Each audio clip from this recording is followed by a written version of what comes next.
I never expected that a quiet afternoon near the hotel entrance would lead to a conversation that changed the way I saw myself. My friend's grandson recognized me first, but what he shared afterward, well, I'm still thinking about it.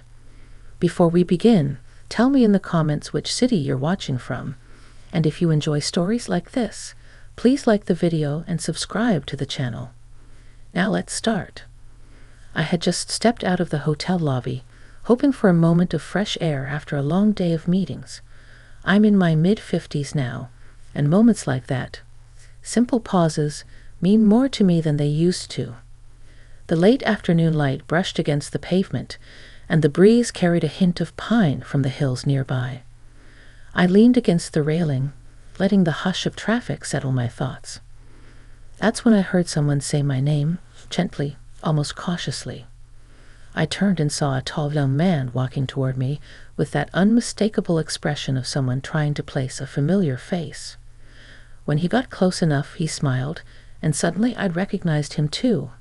Even my friend Marlene's grandson. I hadn't seen him in years, not since he was barely out of high school.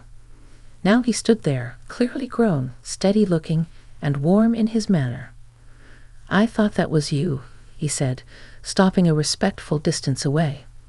"Grandma always said you traveled a lot, but I never expected to run into you here." I laughed softly, surprised by how natural it felt to speak with him. Well, the world has a funny way of shrinking when you least expect it. We talked for a moment about his grandmother, how she still spent her mornings gardening, how she hadn't lost her sense of stubborn optimism. As he spoke, I noticed how he chose his words carefully, not rushing, giving space for each thought to land. It made our conversation feel unhurried, even comforting, the way old friendships sometimes feel even when they involve new faces. But then his expression shifted slightly, not to anything alarming, just thoughtful. He looked at me with a sincerity that made me pause. "I hope this isn't strange to say," he began, "but Grandma used to tell me stories about you, how you helped her through some tough times. I guess I always appreciated you from a distance because of that." The honesty in his voice caught me off guard. I wasn't used to being seen that clearly, especially by someone younger, someone who didn't owe me any kind of admiration. For a moment, I felt a gentle warmth rise in my chest. Not romantic, not dramatic, just human. The kind that reminds you that the past you lived quietly still mattered to someone else. "That's very kind," I said. "I never did anything special. Just tried to be there for her when she needed it." He shook his head softly. "Sometimes being there is the most special thing someone can do." Something about that touched me unexpectedly.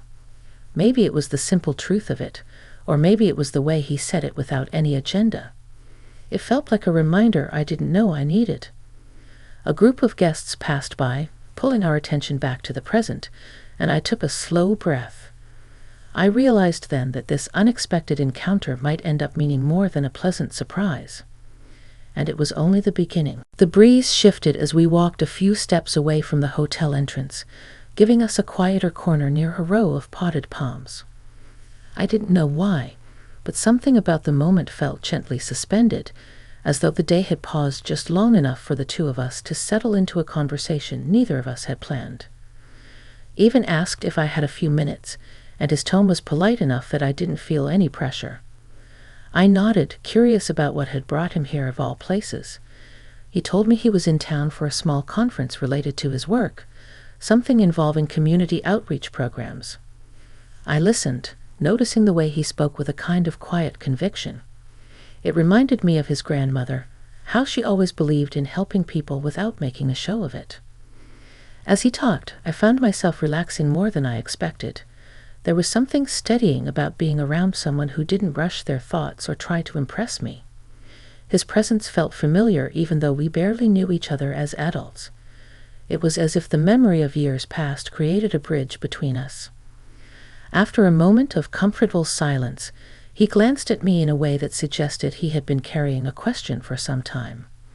"Can I ask you something?" he said. "Something a bit personal, but nothing inappropriate." I nodded, unsure where this was going but trusting the sincerity in his expression. "Grandma always said you were someone who understood people, even when they didn't understand themselves," he said. "I didn't really get what she meant when I was younger, but now I think I do." He hesitated, searching for the right words.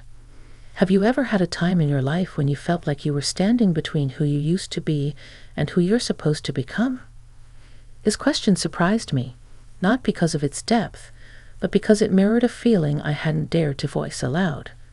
For a moment, I found myself thinking about the last few years, the quiet shifts in my life, the subtle changes I hadn't shared with anyone.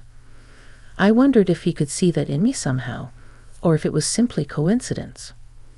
"I think many people feel that way," I said softly, "especially once we reach a point when life isn't just about responsibilities anymore. It becomes about meaning, about understanding ourselves again." He nodded slowly, as though my words confirmed something he had been trying to figure out on his own. "I've been feeling that lately," he admitted, "like I'm stepping into a new chapter, but I'm not sure what it's supposed to look like." There was a quiet vulnerability in his voice, not dramatic, not heavy, just honest. The kind of honesty that draws people closer, not out of sympathy but out of recognition. "I don't think any of us really know what the next chapter looks like," I said. "We just know when the old one doesn't fit anymore." He smiled at that, a warm, grateful smile that reached his eyes. "You say things in a way that makes everything feel clearer," he told me. "I can see why Grandma valued you so much." The compliment caught me off guard. I'm not used to being spoken to with that kind of earnest appreciation, especially from someone his age.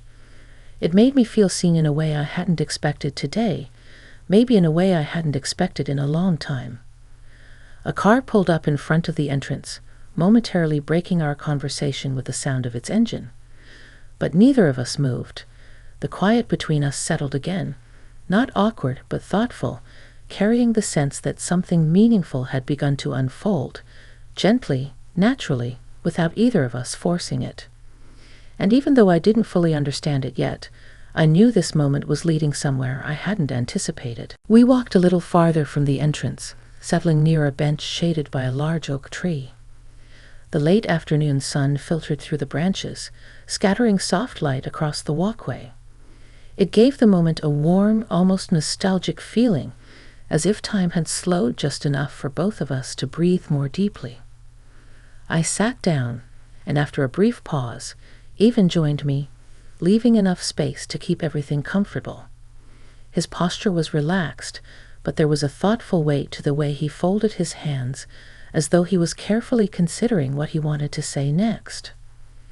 "You know," he began, "when I was younger, Grandma used to mention you whenever she talked about the people who'd shaped her life.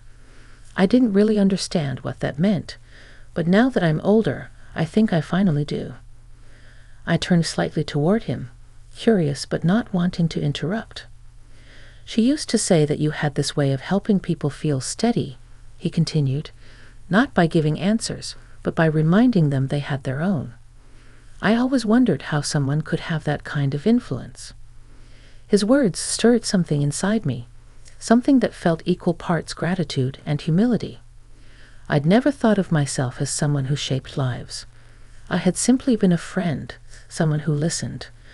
But hearing that it had mattered, that it had stayed with her family, was unexpectedly moving.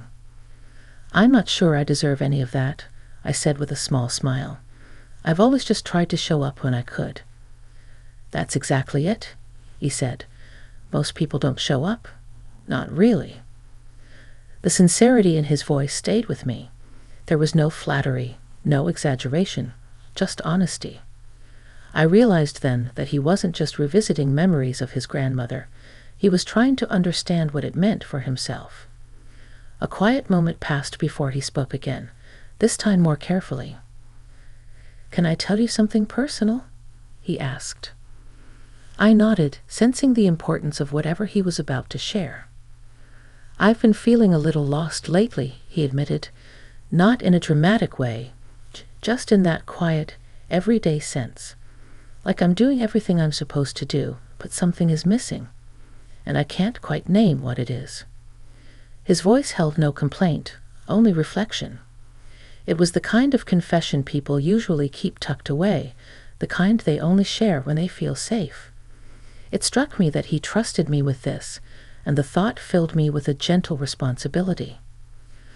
I think a lot of people feel that way, I told him, especially when life gets full. When there's work, expectations, routines. Sometimes it's not that anything is wrong. It's just that we forget to check in with ourselves. He looked at me with a quiet intensity that wasn't intimidating, just earnest. Talking to you. It feels like I'm finally checking in with myself, he said. I didn't expect that. His words settled between us, warm and steady. I felt a kind of connection forming, not rushed, not overwhelming, just honest and human. The kind that grows when two people meet at the right time, even if neither expected it.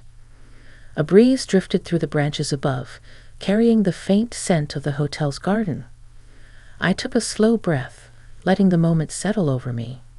There was something unfolding here, something gentle yet meaningful, and I felt myself leaning into it, not physically, but emotionally, in a way I hadn't allowed myself to in a long time. What surprised me most was how natural it felt, how peaceful, how unforced. And as I looked at him, sitting quietly beside me with that thoughtful expression, I realized that this conversation was shaping both of us in ways neither of us had anticipated. A soft hush settled around us as the daylight began to fade, the sky turning a gentle mix of gold and blue. People walked past now and then, but their footsteps felt distant, leaving the quiet between us untouched. It was the kind of quiet that didn't need to be filled, the kind that lets two people understand each other without rushing. I shifted slightly on the bench, feeling a calm I hadn't felt in a long while. You know, I said, it's not unusual to feel unsure at your age, or at mine. We're all adjusting, all the time, to who we're becoming. He nodded, taking in my words as if he were storing them carefully. It helps hearing that from you, he replied. You speak in a way that makes me feel like things are actually possible. There was something deeply touching about that, something that reached into a part of me I hadn't visited lately. Things are always possible, I said, even when we can't see the whole road yet. For a moment we simply sat together, letting the quiet settle again. The hotel lights flickered on, casting a soft glow across the walkway. A few guests rolled their suitcases past us, and the gentle sound of wheels on concrete stitched itself into the background. Even drew in a slow breath. I didn't realize how much I needed this conversation, he said quietly. Not advice, really, just understanding. I think we all need that, I said. Someone who listens without judging, someone who reminds us we're allowed to change our minds or our direction. When he looked at me again, there was something clearer in his expression, something steadier. You've given me more clarity in an hour than I've managed to find in months. The sincerity in his voice warmed me in a way that wasn't dramatic or overwhelming, just comforting. It reminded me that connection can come in the most unexpected moments,